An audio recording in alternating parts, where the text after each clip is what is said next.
Hi, everybody. Welcome back to another Second Breakfast podcast. I'm Andy Roth, alongside Phil Duvall. Say hi, Phil. Hi, everybody. I I I'm in the throes of Winter Storm Iago. Yes. Whole inches of snow that are going to be dropped on my location over the next day. After a week of unseasonable coldness in Southern California, it is 75 degrees today. But apparently still 30 degrees in my office, hence the hoodie. Nice. So you're in a winter storm and wearing a Hawaiian short sleeve shirt, and I am in 75 degrees and wearing a hoodie. It's kind of like college. Yeah, Andy used to walk around campus wearing like a short sleeve shirt and just going, "I don't get cold. It's true. I It's don't. true. I don't get cold. No, I don't. You, No, you I don't. don't. It's You not don't get something it. that happens." You don't. Yeah, I do get cold more than I used to. But Oh my God, you're getting old. it's true. It's true. The blood is so thin. But your hair looks exactly the same as it did when we were in college. I'm blessed with the Jufro. It's true. I am. Mine looks slightly different. Only slightly. Phil, it's Friday. It's Friday. What does that mean? It's the day that everybody loves. Thank God it's mailbag day. Thank God That's it's what mailbag they day. say. TGI MDD. Or MD. TGI stuff. It's people love it. It's just, what can I say? We love it because we don't have to create any content. Right? And We it are makes, here's the thing about strikingly mailbags, original. right? Yeah. The very fact that someone asks you a question makes you feel like you are in any way an authority on a subject I'm basically a dilettante, but I love the idea that people would ask us anything about anything. Agreed. Am I wrong, Phil, or are all three of these questions asked by people who have not asked us questions before? It's at least two of I them. think you're right. Very I think exciting. you're right. I think Very we're. exciting. I think we're. I know. Yeah. I think you're right. I think that's fantastic. We have Yes. new question askers. Welcome to the fold, newbies. Shall we get started? Can we? Can we though? I think we can. I think we will. Okay. And here we go. Okay. From Okay. All right. Amanda. From Amanda. Finally saw The Hurt Locker. Okay. And Well done. Yes. Good on you. And though I liked it, I feel like I'm missing something since it's been reviewed as a near-perfect movie. What gives? Am I missing subtle, important movie things? Do you think it's a near-perfect movie? Best Picture of 2009, all that jazz. Yes, I do. Do you think it's the best movie of 2009? You said you were going to look into what else was nominated. I confess Let I me don't list. remember what was Let me nominated. list the nominees from that. Please Yeah. do. Please do. From this. Yeah. From We this have. For Best Picture, this was the first year that they nominated 10 films, Oh, God. which Okay. Andy and I are opposed to adamantly. But only because it's terrible. Go ahead. Only because it's stupid in every way. Yeah. The Hurt Locker, which won. Yes. Avatar, Better than Avatar. The Blind Side, Better than The Blind Side. District 9, Whew, very different. We'll come back to that. and Education. I didn't see it. Gigantic hole. It's better than The Education. Is it? Education. Okay. No, Education was a good movie. Very good movie. Okay. Better than it. I got a crush on Carey Mulligan's talent and other parts of Carey Mulligan as well. But I'm just saying. Go ahead. Inglorious Bastards. Woof. Exactly. Precious, which I never saw. Nor I. Which isn't the full title of the movie. I thought it was Precious blah blah blah blah blah blah blah Yeah, blah Precious blah. based on the book by Push by Sapphire. Or something Precious like based that. on the novel Push by Sapphire. That's That is too long for the marquee. hilarious. A Serious Man. I really liked that movie. I really liked that movie. It is maybe the most difficult. I'd say it's the second most difficult Coen Brothers movie. Okay. It's a difficult movie. Yeah, agreed. Up.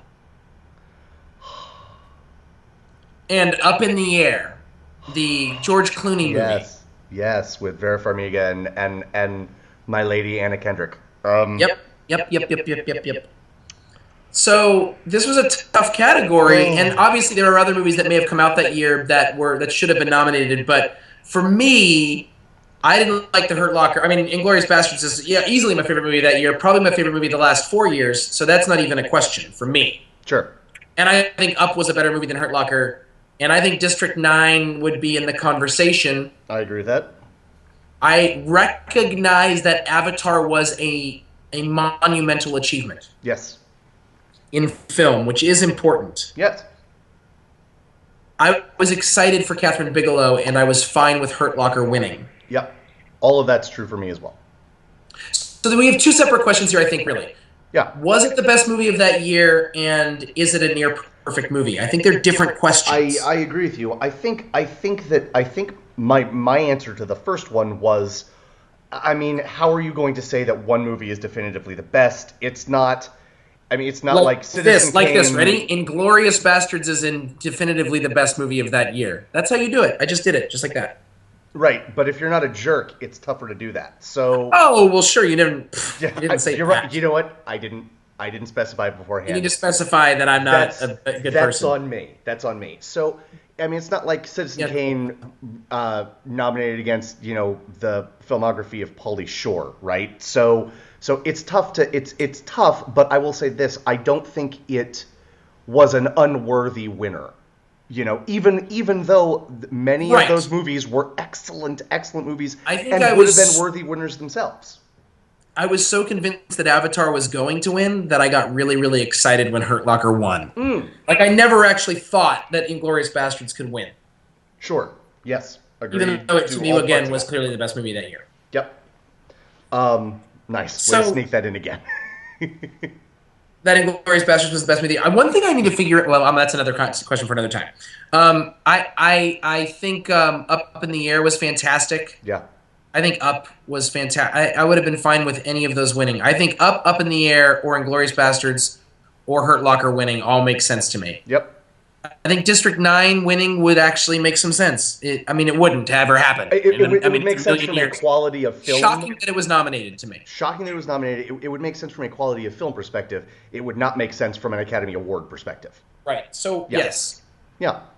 The other question, which is, do you think it's a near perfect movie? And the real question Amanda's asking is, Amanda's asking the question, what am I missing? What am I missing? That's the real question, right? The real question is, it was fine. Why are we talking about this? I think something that I think The Hurt Locker did very well for me, and I don't think I'm projecting because this is not something that I see in a lot of other movies. And I think I appreciate The Hurt Locker. I want to watch it again now that I've seen Zero Dark 30, because I don't think she does the same thing in both movies, but I think she does a similar thing. I think The Hurt Locker is about a man that is sort of like, he is, any emotion and other humanity has been sort of beaten out of him by what he does. And or scrunched down into him and hidden. Yes. Held in a locker of sorts. That hurts? It's where he keeps his hurt. Nice. I like it. So, I mean, that's really what the movie's about. Continue. Agreed. So I think what she has done is make a movie that does that too. Like there is very little sort of easy, facile surface emotion on that, in that movie.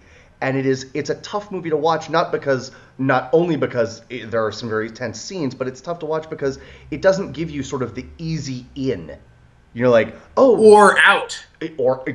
Agreed.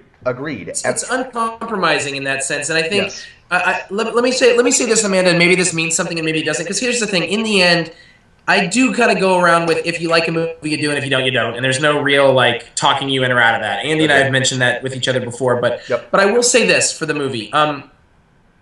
It is a really well-constructed, well-made, well-acted film that took people by surprise because nobody really knew who Jeremy Renner was, and Catherine Bigelow hadn't made a movie in, I think, almost 10 years or 7 years. Right. So from those cultural things, that's something. And then a woman making a war movie, because we still live in a culture where we think, how could that be possible? Right. So the woman making this movie about war. Here's another thing.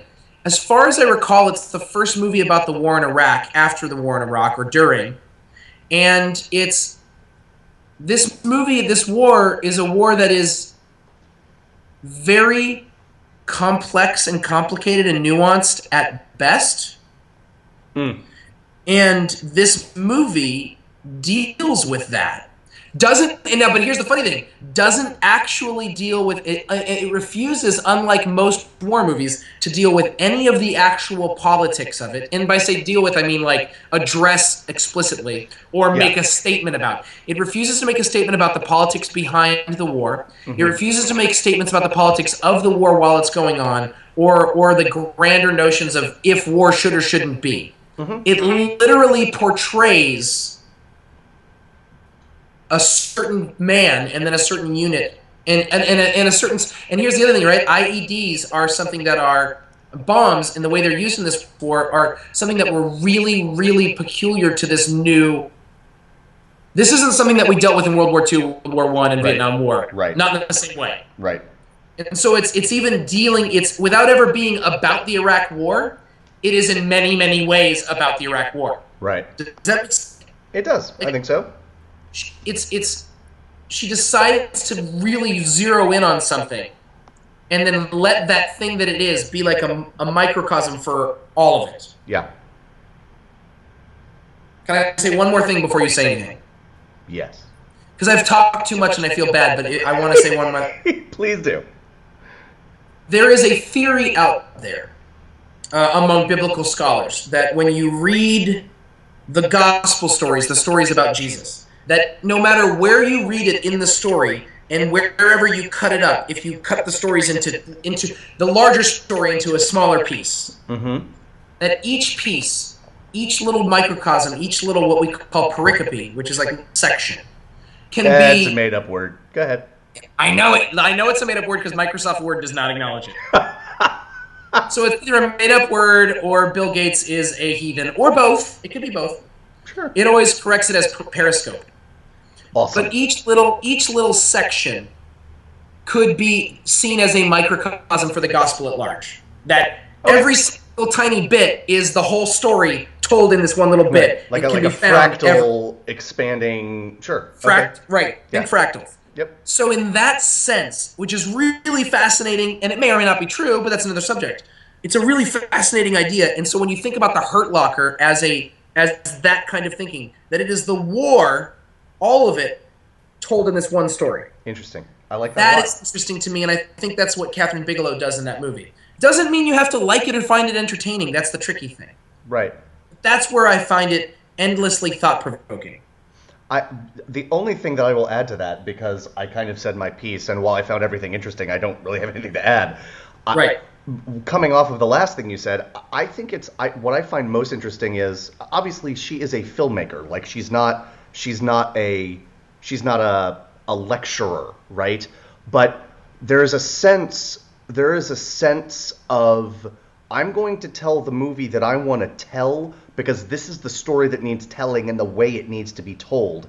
And if you like it, great. And if not, you know what? I'm sorry you didn't, but tough. You know? Yep. And I think there's something worthwhile about that. And we're getting sort of far afield from, is it the best picture and are you missing something? I mean, that's what I got out of it. I don't know what you're missing, Amanda, frankly. I mean, you like it or you don't. Like you said, it was good, it's fine. We liked it first and foremost, and then we had to think about it. So all the things I'm saying are in the aftermath. I think it's a really well-constructed film by someone who really tried to put her heart and soul into it. And I tend to think, Amanda, that with movies like that, if you like them, which is the first point, it actually is. Like, if you're not into it, you're not into it. Right. If you're into it, then you are able to unlock all sorts of fun stuff. Right. Which isn't to say, well, you're so crude, you couldn't crash, you couldn't figure that out. I would say, think back to a movie that you did love, just loved in the first place, right. And then how much you were able to pull out of that if indeed it was a film that has depth. Agreed. I think Catherine Bigelow created a film with depth. Yes. That can be messed with and played with and thought about for a long period of time. But first and foremost, it's either you were entertained by it or not. That's true. Was it the best movie of the year? No. Was I angry when it won? No. Side note, my friend, James Cameron and Catherine Bigelow were both nominated for Best Film and Best Director that year. They used to be married. Yes. And I believe, if I am correct, and I don't know this part for sure, are not on the best of terms. And James Cameron has an interesting. Last time he won for Titanic, and he got up and was like, "I'm king of the world." Right. It just was so lame. Sure. And so there was certainly something really wonderful about him making, again, for the second time in a row, the most highest-grossing film of all time, again, and a movie that was breaking boundaries again, and then losing to his ex-wife. Agreed. That was fun. So, if only for that, Amanda, it was worth winning. Plus, she got the house and the car. Okay. I'm just kidding. All right. Moving on. Question number 2. From Heather. A lovely young woman who is the fiance of a seasoned Second Breakfast contributor, Andrew. Hello. Wait, but my Heather, fiance. You are your own person. I've lost my fiance. What? Why are you Marvin the Martian? Okay. No, Seinfeld. It's from Seinfeld. I've lost my fiance. Remember that? I do. Is this Heather? Wait, Andrew Blumberg. This is his fiance? Indeed. Girl, I don't know what he did to you. I don't know how he drugged you. Run. I'm kidding. Andrew, hold on, man. Hold on. I've seen the pictures. You're marrying up. I am wisely staying out of that part of the conversation. From Heather. Good afternoon. So she is polite. Andrew, well done. My point exactly. On the 10-Minute Tuesday segment, she's a watcher. Yay. You said that The Grey would have been an Oscar contender, it would have, if it had been released later in the year. Why do you think the Oscar judges have such short memories when it comes to a movie's release time? Are there any other objectively great movies in other years that probably missed Oscar nominations because they were released at the wrong time of year? Also, is the exercise of naming the best movies of the year useful if it only represents a certain type of movie released at a certain time? The answer to that question is clearly no. But nothing is really useful about the Oscars, so we do what we can. Right? I mean, right? Right. Yes. So, yeah. But the first part of that question, it's not that question is uninteresting, but I think it's obvious. Of course it's not useful. Except to pad box office receipts for those for movies like The King's Speech, which ends up winning. But her first question, so basically, I've heard it called a bunch of different things. I think my favorite thing that I've heard recently is Dumpuary, which is January, February, and early March, where just frankly crappy movies get dumped. And yet you can find diamonds in the rough there. And I actually went through, and Wikipedia has like 2001 in film, 2002 in film, and it has what movies were released which weekend. And I went through, and there are some great movies that most of them are not. Right? It's called Dumpuary for a reason. But there are some great movies that I think would have gotten either Oscar attention or at least more Oscar attention if they had been released later in the year. Yep. The Pledge, which is a movie with Jack Nicholson, directed by Sean Penn. It's just a wonderfully complex. It's a story. It's ostensibly a story about a guy. Have you seen it, Phil? Yeah.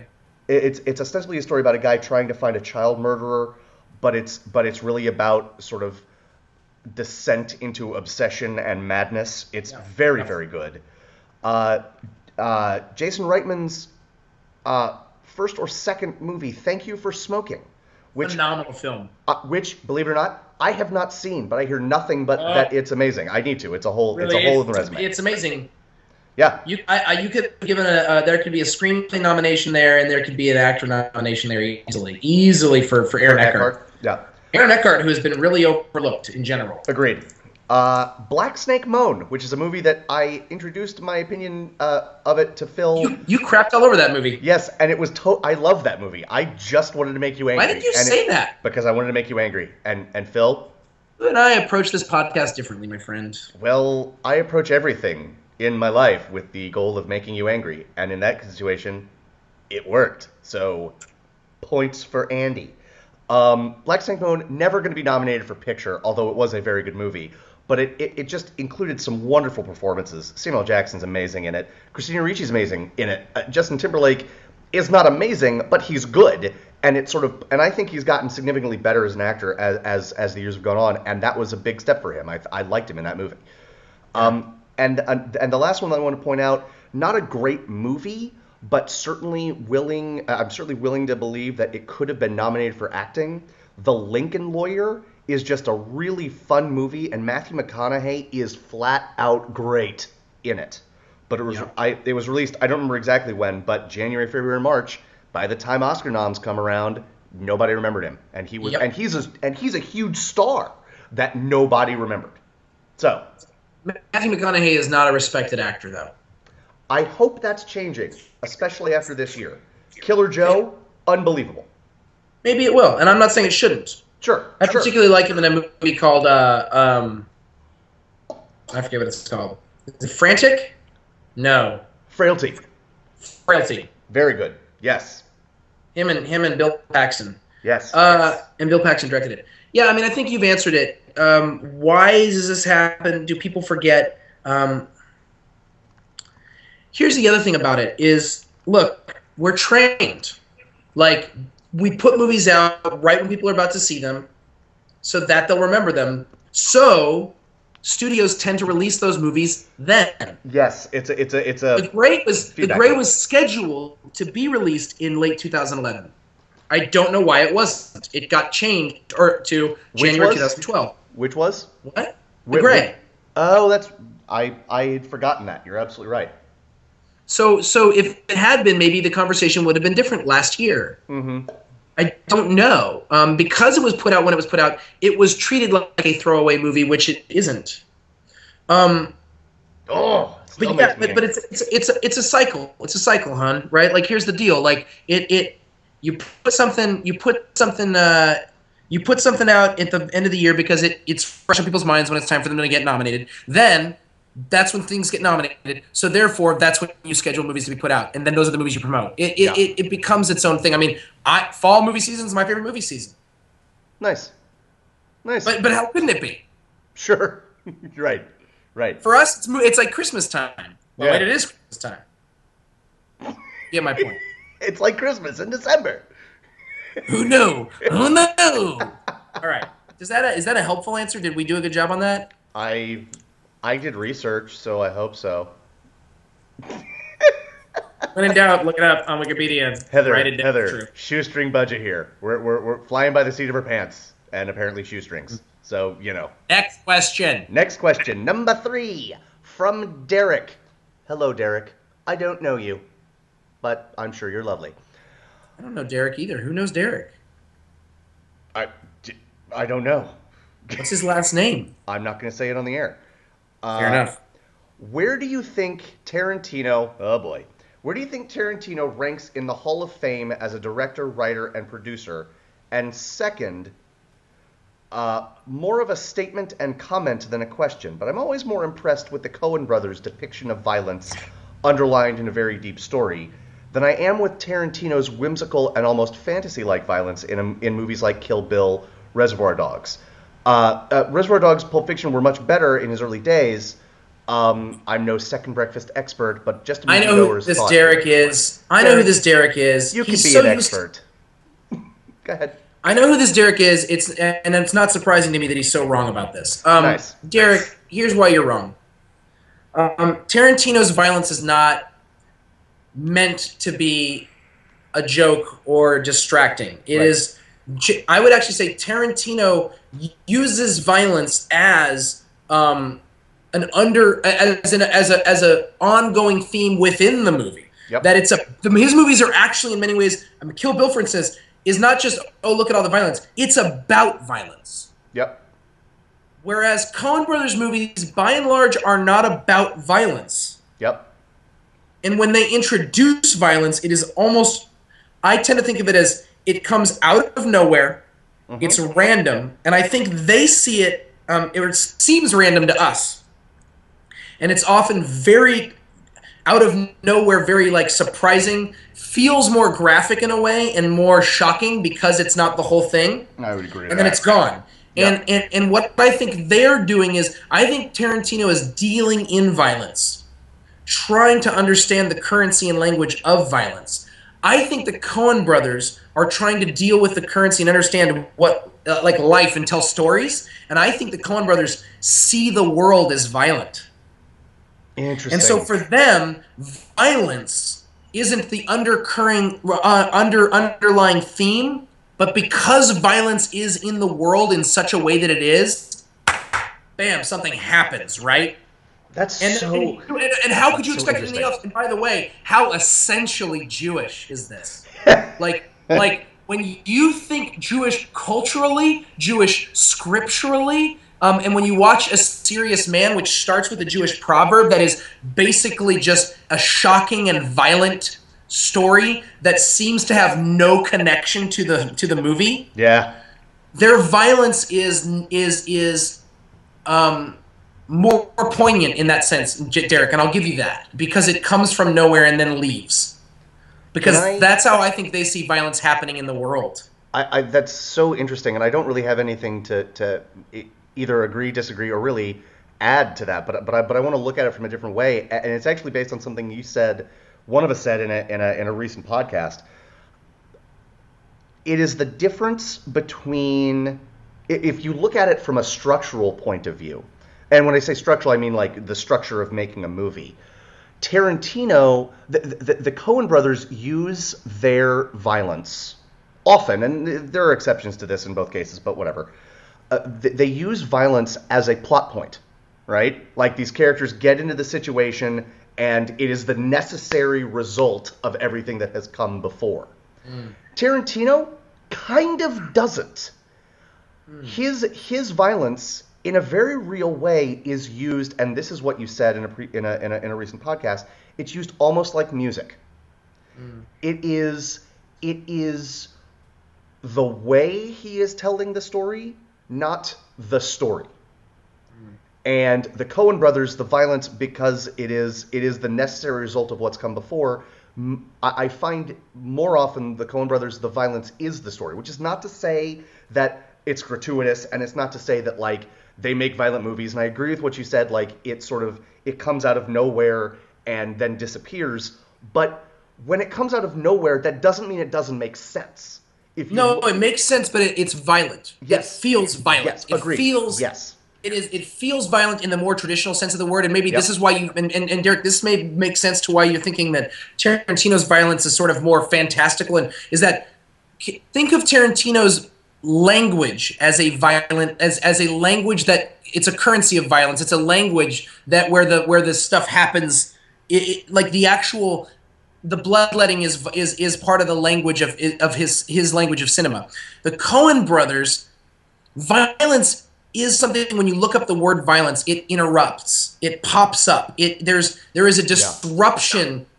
There's no disruption. The violence in Tarantino is the point, so there's no disruption. Right. But violence in the Coen Brothers movie is a disruption, so it has to become a major plot point.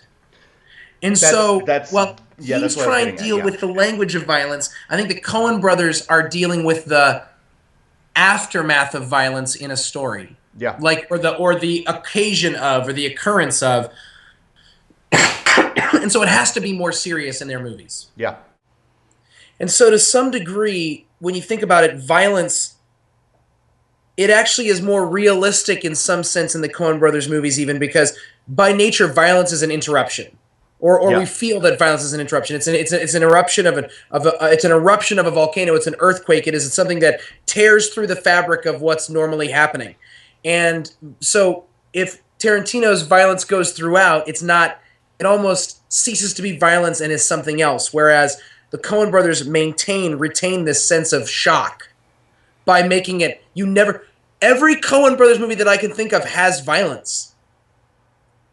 But it comes out of nowhere. So you know to expect that it will happen, but you don't know when. Yeah, I think it's really interesting. I think that's sort of what I was getting at when I invoked your earlier comment about music with Tarantino. The violence ceases to be violence, and it becomes something else. And with the Coen brothers, the violence is never anything but violence. Which is not saying it isn't serving a larger story, but it is violence always. To be clear, we're talking about my two favorite filmmakers living and working today, and some of your favorite, if they're not your official two favorites, still two of your right. So we don't want to.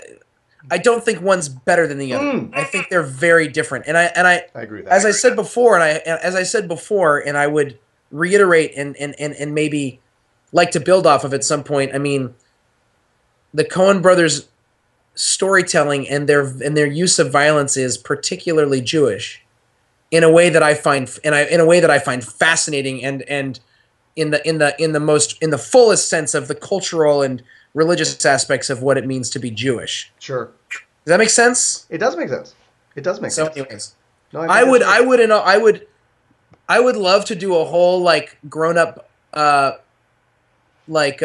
church study forum with Tarantino movies, but I would never get away with it. But I could get away with it with the Coen Brothers. You totally could. I have a friend who's a priest who says that they're all biblical movies. Like you could, it's not even like a stretch. Sure, I can believe that. And I showed True Grit in my Old Testament class when I was teaching Old Testament or Hebrew Bible. So I know it's possible and plausible. And I know which movies I would show and how. It would be really easy. So I think it's a great question. I love it. I love that question. Yes, ladies and gentlemen, that brings us to the end of our week and our mailbag. Amanda, Heather, Derek. Yeah, I know. No more until 2 days from now when we come back with the 5-Minute Monday.